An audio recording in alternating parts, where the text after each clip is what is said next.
Time to fix the Century. It's got a flat tire. Needs the axle fixed.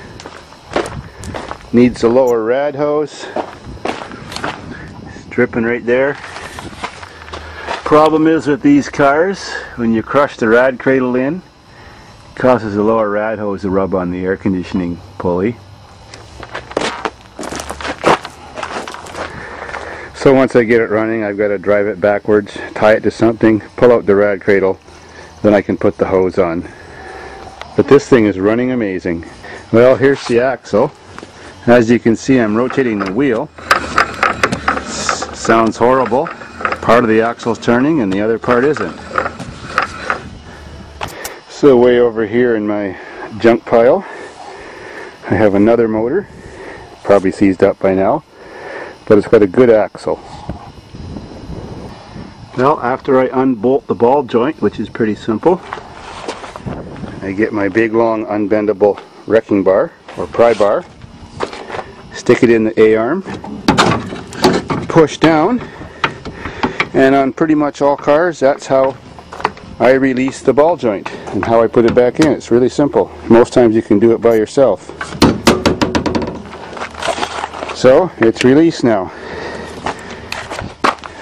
Now I've got to ram it out. Simple as that.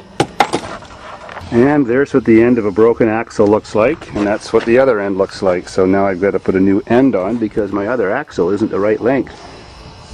So there's the piece of axle that I've got to take the end off of to replace that end. Now I got that hub off by expanding that little clip there. Just slipped right off. Now I slip the new old boot on and then just tap that end on with a hammer. Locks right in. That's all there is to it. 5 minutes later, all done. Now we have a shortened Olds 98 axle, shortened to Buick Century size. Beautiful. Done. Now we got problems with glass in our ass.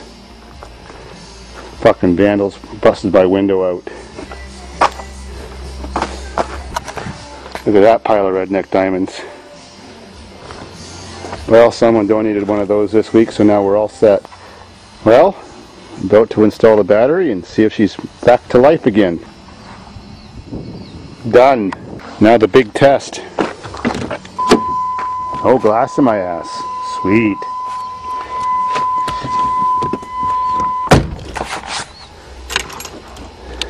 Yeah, so brakes, good throttle. Oh yeah, this hasn't been started since January. It works amazing. Except that don't work. Oh, pain in the ass.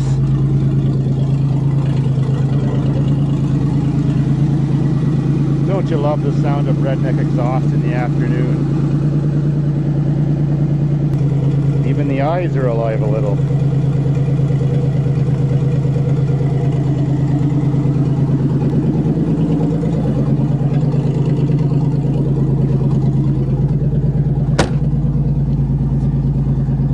It says we got no gas.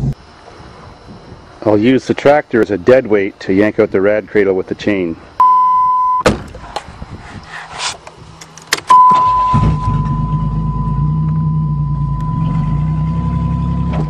Whoa, cool.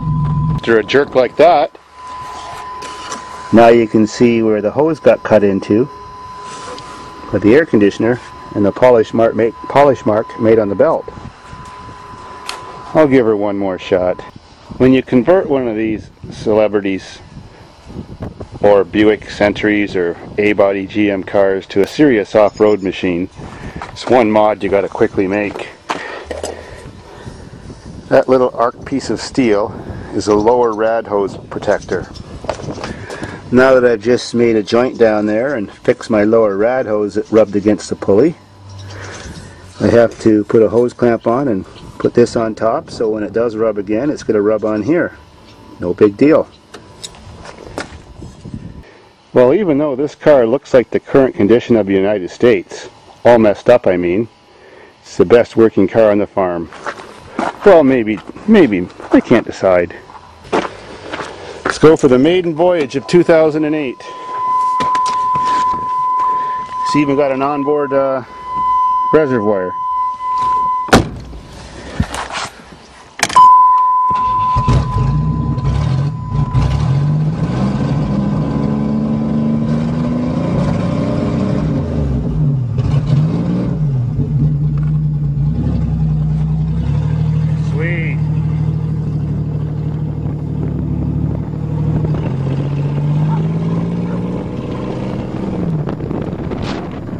The air conditioning works great. I love the invisible windshield option.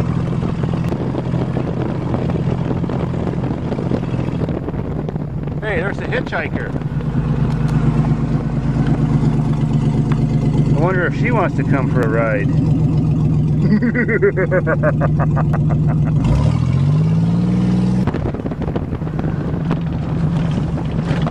Man, these 3.3s are torque motors. They sure don't have the jam as a 3.1.